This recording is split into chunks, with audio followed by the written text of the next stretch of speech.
what up, Long Beach? Welcome back to the one and only Long Beach Sports Talk, covering everything local sports, because that's just what we do. Brought to you by the Gazette newspapers and the Press Telegram, sponsored by Naples Rib Company, and featuring, as always, 3 Men and a Baby. I am sports editor JJ Fiddler, to my right. Is that a show? Should we just change the name of the show? I'm Mike Garnavasio. I am currently cradling Vincent the Sports Baby, who may be renamed Vincent the Cranky Sports Baby today. And to our collective right, or Vincent's left, I guess.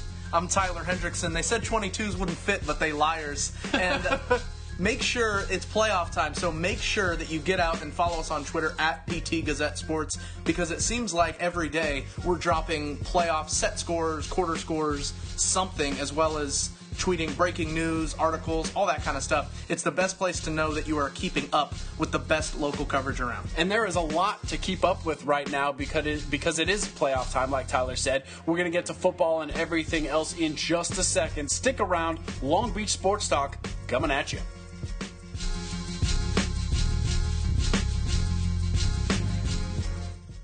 As you well know, we cover sports in Long Beach, but we always cover Long Beach in sports as well. Follow me? ESPN has been featuring Long Beach recently, and we've taken notice, and we wanted to let you know that the LBC is all over the place. The first thing I saw was on Around the Horn and PTI. They continued to talk about the new hand check rule, and the first B-roll clip that they would use each time was Casper Ware. Right. Just awesome. Yeah, I love when we make cameos on national shows like that. Nobody said Casper Ware or Long Beach State or anything, He's but just there. That was just the clip. Yeah. Love it. The second one was Coach Greenberg getting inducted into the Long Beach State Athletics Hall of Fame.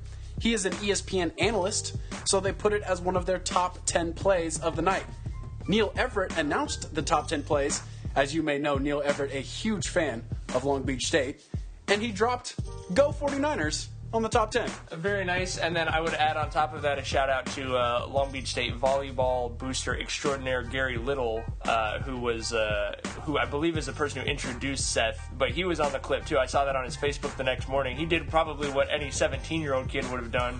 You know, Gary's a successful, not 17-year-old dude, but he like screenshot himself on television. He was like, look, I was on ESPN with Seth last night. Perfect. Also on another top 10 play, we saw Stan McKay, unfortunate rhyme, but still very true. Stan Jarvis. There you go. Young Stan Jarvis McKay. Thank you. Stan Jarvis. Stan Jarvis. Sometimes pronounced Stan Jarvis. Maybe that's why he goes by Stan. Yeah, probably. Depending on which Poly coach you ask. He proposed, he's from Poly, he's at UCLA, and he proposed to his girlfriend on ESPN. Well, not on ESPN, but... ESPN was one of many people ESPN was one of the many people who knew it was going to go on, and he got on top 10 plays as well. So Long Beach, baby, And she said yes, by the way. We worldwide. Obviously, she happily said yes, and then she got mobbed by football players as they celebrated. That's a pretty cool way to do it. Congratulations to Stan, obviously, and the soon-to-be Mrs. McKay. Fantastic. Are you ready for some football? I really legitimately miss that song. It's just that doesn't exist anywhere anymore. You know what I mean? You don't miss his political views, though. No, certainly not. And as someone who probably is about as far away from his political views as you could get, let me just say, I don't understand why that necessarily should have a bearing on whether or not that's a great song. What are we talking about? We're talking about high school football games. Are we? Sorry to tilt the rails there a little bit, but I'll take partial responsibility. We've got 7 Long Beach schools in the high school football playoffs this Friday night. I think it's safe to say, and sometimes it works out like this, the games that the three of us are covering are probably the 3 most important games, or the 3 biggest games, I guess you'd say, whatever that nebulous concept means. But I'm going to Poly at Bonnie, St Bonaventure. Certainly not necessarily one of the best games. Thanks, Vincent. Vincent is turnt about this game. Vincent's mad because he's not going because I'm not driving this baby to Ventura to cover high school football. Oh, well, but, it's just not happening. But going to be a very interesting game. It will be on the Ventura Star website. Is going to live stream it if you're not making the drive. And obviously I'll have live updates going on our Twitter with expert Poly analysis. Interesting game. Wouldn't you say, just because there's such different styles? St. Bonnie being a team that plays no defense and has a fantastic offense, they gave up 68 points to Corona Centennial. Poly being a team that's offense often sputters around this time of year, but with the defenses playing lights out. So certainly I think everyone's looking at that matchup of when the Pauly D is on the field. St Bonaventure led by quarterback Ricky Town, number 2 quarterback in the country, according to ESPN, who's going to Alabama. So they're a high-powered offense, and I think the big question is, can Pauly hold them? They haven't scored less than 35 points for the entire season. So to me, that's the big question. That's what I'm most looking forward to seeing. Well, coming off of last week, it's impossible not to say that Pauly got quote-unquote lucky. I mean, lucky is in the eyes of the beholder, but to have the punter of the opposing team with the lead drop the ball, and that leads to the game-winning touchdown. No. And then pick it up and throw it out of bounds for an intentional grip, because even if he'd just thrown it legally incomplete, Pauly would have had the ball in the 20, and the way their offense had been playing, that's maybe a coin flip as to whether or not they get into the end zone. They obviously weren't going to attempt a field goal, but to get the intentional grounding and giving the ball in the 7, that was what made it. Raul Lara, I said to him on Monday, I think you may have gotten proof that God is a Pauly fan on Friday night, because that was crazy. Yeah, that's pretty crazy. So coming off of that, and coming off of the season, the championship season last year, where, maybe a little bit of quote-unquote out of nowhere type of story. Pauly never comes out of nowhere in football, but you know what I mean. Yeah. Coming off of that game against OLU that ends like that, do you take that as a positive? Like, because you've been around this team for 2 straight years, Mike, every week. So do you take that as a positive, like, so fate is smiling on Pauly yet again, let's see what they can do? Or do you look at it like, wow, my thought about this team has changed now that it looks like they needed a lucky break to get it to the second round? I wouldn't say that my thought has changed, because I think they're exactly what, when we started the playoffs, I said I sort of thought of them, which is the defense is, I think, going to be in good shape. It's not just that they've been throwing shutouts because they're playing, more league teams that aren't threatening offensively. I think legitimately the defense is very good, and the offense is kind of a grab bag every week. There's no real continuity. It's they're playing 2 running backs and 2 quarterbacks. So the end of the game doesn't change the way you feel about this team? No, because it didn't surprise me that they turned the ball over and struggled to score. I mean, that's something that could happen to them every week. They're trying to win games 17-10. They're not trying to win games or 14-10 because they're not probably going to bet on the field goal. But I mean, they're not trying to win games 35-7 the way that Bosco. I mean, Bosco's trying to blow people out and they're succeeding at it. But Pauly is Bonnie. Right, yeah, absolutely. But the margin of error for Pauly is much thinner, so it didn't surprise me that a couple turnovers go their way and they were in a dogfight. Well, and this game I think is specifically more dangerous, right? Because a team like St Bonaventure that can put up those big offensive numbers, a few mistakes here and there can turn into a 21-0 deficit. Whereas Orange Lutheran, they've shown that they have a high-powered offense, but I feel like you have more of a chance to bow your neck, and especially for the Pauly defense, and hold them to field goals. And so Pauly never got too far behind in that game. Pauly was always going to be within a 50-yard Juju Smith touchdown of winning the game. Right. Whereas, which you're not sure that's going to be the case with Bonnie, yeah. Right. So I think it's dangerous going up against a high-powered offense, especially on the road. So for Pauly, you want to make sure you get off and get a lead here. You don't want to fall too far behind, because you don't want to try to win a shootout with this team. You go back to when Pauly beat Corona Centennial, it was a little bit of a shootout. They ran the ball really effectively, and so you want it to kind of look like a mirror of that game. But if Pauly got off to a better start and didn't have a few different things work against them, they could have been in control of that game for most of the night, and that's probably the recipe they won against Bonnie. So that game is an actual rematch, if you want to count 2010 as a rematch. Bonnie came to Veterans Memorial Stadium and just gave it to Pauly. So Pauly's looking for some revenge there on the road. Tesoro is looking for some revenge on the road, taking on the top-seeded St. John Bosco Braves in the Pac-5, because last year Tesoro had their season ended at St. John Bosco. And so that's an interesting matchup, because that game was close until Bosco pulled away in the second half, 3 touchdowns from Josh Rosen. But that game's going to be interesting, because Tesoro looks pretty good against Cabrillo last week. And not because of the score, but because of the way that they ran their offense. And I know we said this before, if they're going to be exposed, that Bosco defense, I should say, if they're going to be exposed, it's going to be like an offense that Tesoro runs. That spread, shotgun. We saw it happen against Chandler in that Mission Viejo showcase. Well, yeah, a little bit, but Bosco still put it on Chandler in the second half.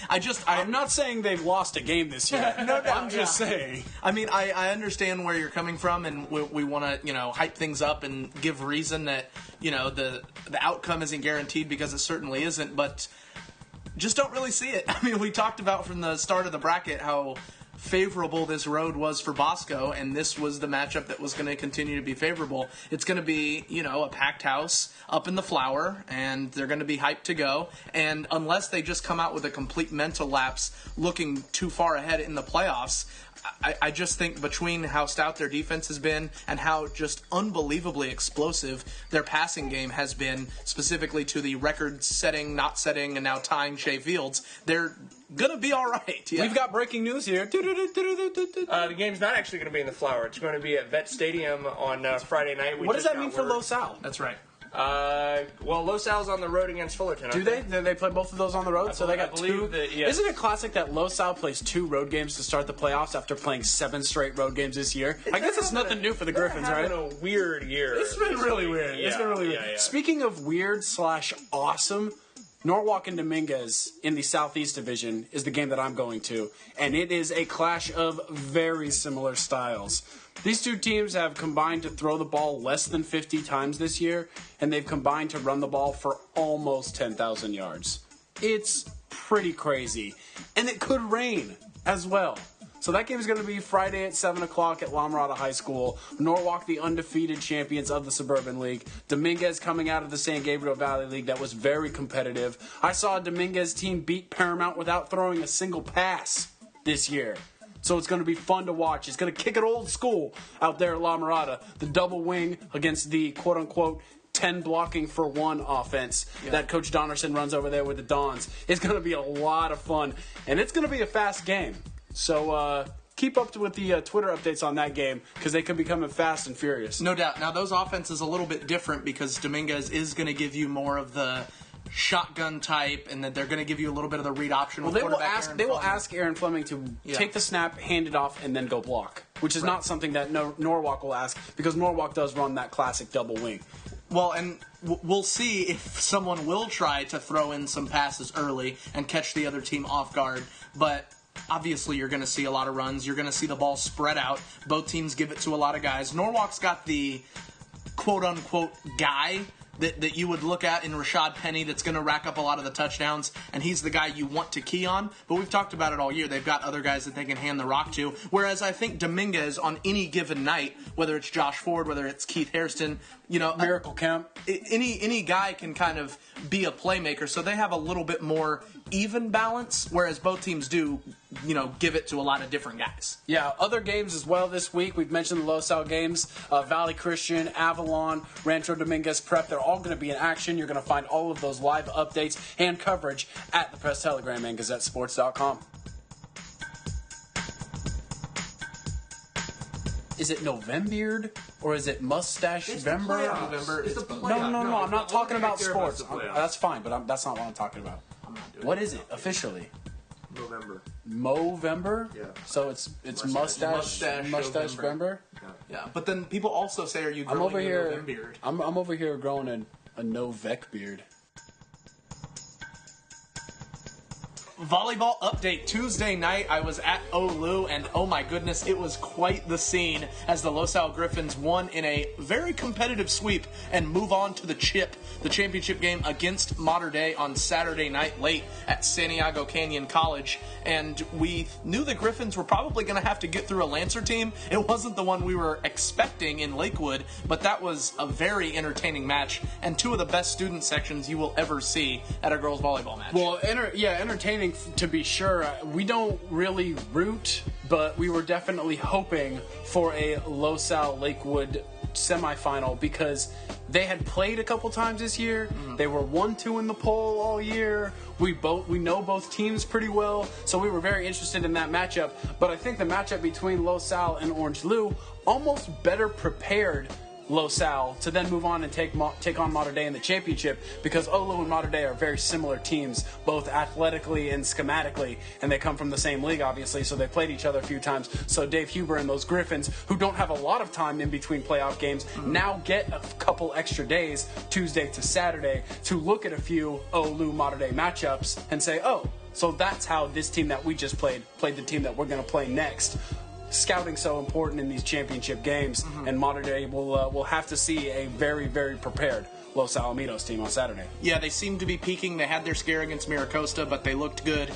They played Mater Dei way back earlier in the season, so they have seen this team. They lost that matchup. That's one of their losses, was to Mater Dei. They want revenge. Christy Jones and company looking like a team that's determined to win a championship. We'll see what they got on Saturday. They're not the only non-football Long Beach area team that's still kicking. If you're listening to this on Thursday, the Cerritos boys water polo team played a semifinal game on Wednesday night, so you can go to presstelegram.com and find out how the Dons did.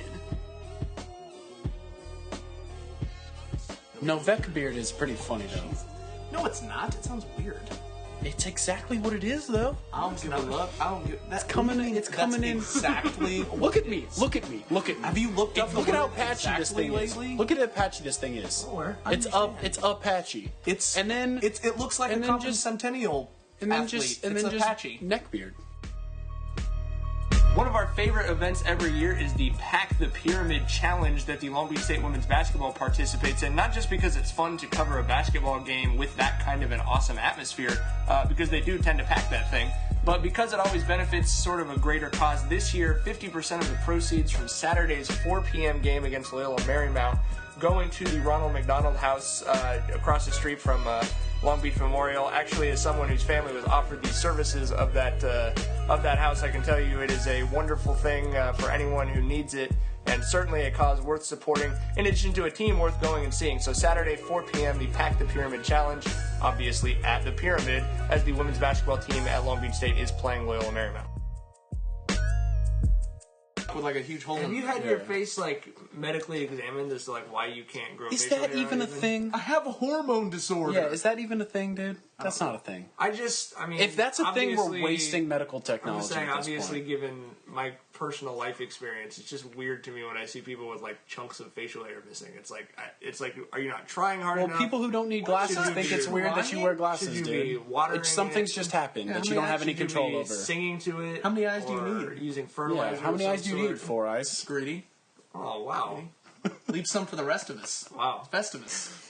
Is there a doctor you can go to see what's wrong with your Call an eyes? optometrist. Why don't you get your freakish neck beard checked out? I don't think there's a beardologist.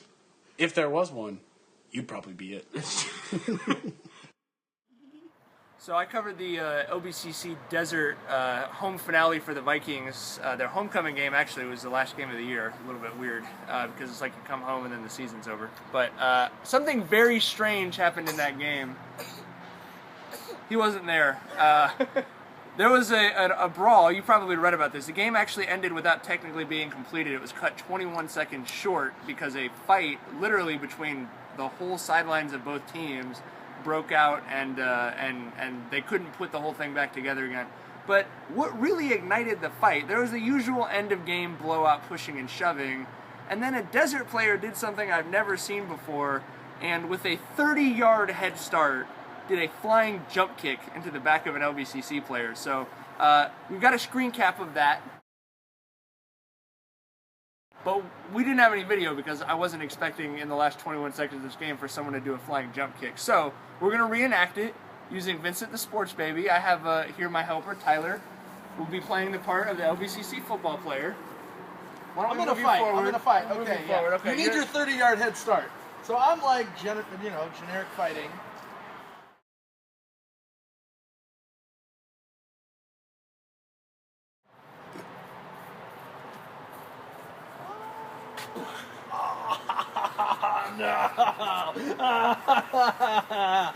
No! Because he literally jumped into him so hard that he got caught up on his back. And he ended up sitting on his back for the first 10 seconds of the fight. One of the weirdest things I've ever seen. And thank you very, very much for helping with the reenactment. It would have been worse if you were wearing little baby cleats. Oh no! Boy, we could have done a whole show on controversial things that happened this weekend, both college, pro, football, all over the place. I want one question, real fast, lightning round. You get one rule to change in NFL football. Now, let's be also clear that football is a sport and the NFL is a business, and the NFL business is ruining the football sport, but that's neither here nor there. So if you can change one rule. That's well stated. If you can change one rule, what is it for NFL football? And just as a 49er fan coming off of last Sunday's game, I would have to say definitely just the targeting rule generally. I mean, Are you talking about quarterbacks or like defenseless receivers? If I only get one, I guess I'd probably say quarterbacks. I just don't think it's fair that as the league is going to more and more of a pass-centric approach, the person who has the ball on over 50, offensive plays a game, in some cases, you can only hit him in this weird little window. But while you're trying to do that, 350-pound linemen are holding you or manhandling you or whatever. I really don't like it. Obviously, the Niners-Saints game ended in a call that manifested itself in a way that I didn't like, but it just doesn't seem fair to me. It goes beyond protecting the offense. So you want there to be no targeting, so like they can Deacon Jones the quarterback? No, just specifically the rules that they just put in, in the last 5 years about the under the knee and the you want guys to be able to roll up on quarterbacks like that? I don't think we've ever seen much intentional rolling up, but the idea that we've seen this called several times this year, if a guy gets pushed down from behind by an offensive lineman because they're never going to call that a penalty, and he, for like Peyton Manning wanting a penalty for someone hitting him mid-thigh, for example, it's just the idea that quarterbacks shouldn't be contacted when they're the guys who have the ball. I don't know. I really don't like it. Is that a philosophy or is that a rule? Well, I'll specifically say the rule that they changed about the quarterback, like neck area. How about that? The addition of neck area to head, which is what leads to the ambiguity that allows them to basically throw a penalty anytime they want to. Got it. But the targeting stuff downfield with receivers is a lot of stuff that's obviously changed the way the game's being played, and not, in my opinion, not for the better.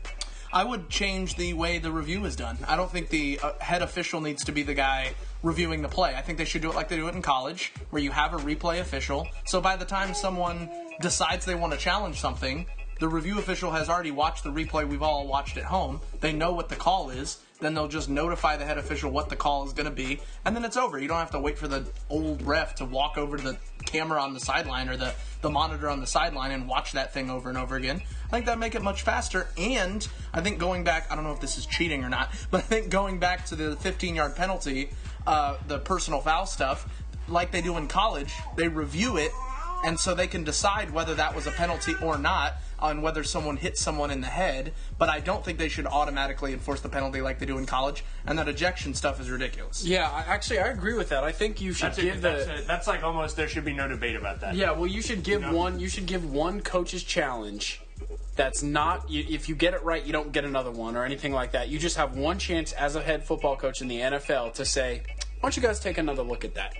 So let's look, for example, at the New England-Carolina game. Mm-hmm. If Belichick hadn't used his, quote, penalty challenge yet, he could say, listen, I'm not challenging anything in particular, but why don't you just take another look and see if you make sure you got that one right. What you're saying is a challenge of something that's currently unchallengeable. A judgment call penalty or something. Right, but it's not a challenge where they come back and say the ruling on the field stands. It's like, you don't have to decide whether or not it was right. You just have to take another look. So it allows them to have access to all the replays. You know how the referees gather around in a circle and decide what each of them saw? Instead of asking what each of them saw, why isn't one of them holding an iPad with, like, here's what actually happened, now let's really decide what's going to go on. But my one that I really want to get rid of is this catch continuation. It's gotten out of hand. You need to rewrite the rule somehow. It all started. Harping on that for a couple of years. Well, now, it all Calvin Johnson. Exactly. It all started with the Calvin Johnson touchdown in Chicago. I know you all know which one I'm talking about. We need to go back. We need to rewrite this rule and fix the idea that you need to take the football to the sideline for it to be a catch. Well, insert some common sense, because when you watch that play, that's a catch. You know it's a catch, and you can tell that it's a catch. It's a touchdown. And so discretion should be able to come into it, because you should assume that officials aren't so dumb that they won't mess up the call. But when you watch that play, I understand where they get this from the rules, but at the end of the day, just enforce the rule. He caught the ball. We know what a catch is. Let it be a catch. Roger Goodell, you've got our phone number. Taking notes? You're saying you'll be my hatologist? I feel like when you grow your patching playoff beard, I should wear really messed up threadbare hats. Hey, I've got some ratty hats in my closet, bro. I could lend you them. I've never thrown a hat away in my life. That's it. That's all. There ain't no more. Another episode of Long Beach Sports Talk in the books. More playoffs for us to cover this week. Long Beach State men's and women's basketball traveling around. Women going to be at home this weekend. Men coming back in December. We'll always keep an eye on the LBC, no matter if it's at LBSU or otherwise. For everybody who's involved with this show, thank you so much to the Press Telegram and the Gazette newspaper support staff. For Mike, for Tyler, for Vincent, the star of this episode, if I do say so myself, and of course for JJ and for everybody else involved. Thank you, Long Beach, for just being so gosh darn good at sports that you keep us busy year in and year out. I'm going to let that one slide because it's almost Thanksgiving. We'll see you in the stands this weekend, y'all. Take care. Get soft. Do people know about your pillow situation? You got a new pillow, didn't you? Yeah. But there's still one. JJ had the same pillow for... I still have it. I don't sleep on it, but I have you it. slept on it for how many years straight? Like 10. It's a good pillow. Hey, man, we went so through a nasty, lot, dude. bro. I washed it. Awkward. I washed it. It's not like I didn't wash it. You can never wash a pillow enough in the What's the 9 years oldest of shirt existence. you own? Very, very old. Yeah. But I don't... Gross, but I bro. don't put- Ew. But I don't put my sweaty neck on my shirt and God. leave it there for 9 hours while I sleep. Every You know what day. I mean? Every day. There is Every day. a pillowcase. I wear a shirt There once is a month. There is a pillowcase involved in this I wear a relationship. shirt. I'm just saying, I wear a shirt once a month, and then I wash it, and it's just not the same thing. I wash that pillow. The pillow gets washed, dude. But You're just putting so much pressure on it. Like, you'd feel like it would lose its I'd integrity. have to wear a shirt every day for 10 years for it to be used the same way that your pillow is Well, used. no, the wash definitely puts it through a lot. Yeah, that's fair. I'm if just you wash surprised it a it lot. survived, to be completely honest with you. Golden Boy. I put my pillow. Would you like to touch? Would you like to touch Golden Boy? Getting into dangerous Oscar De La Hoya territory right now with you and your pillow. Oh yeah, that's right. You don't watch Seinfeld. My bad. That's not true. I'm not Ryan. Don't you know about Golden Boy? I'm not Ryan. Remember Ryan? Win, Ryan rinse, wash, rinse, wash. Golden Boy. Golden Boy.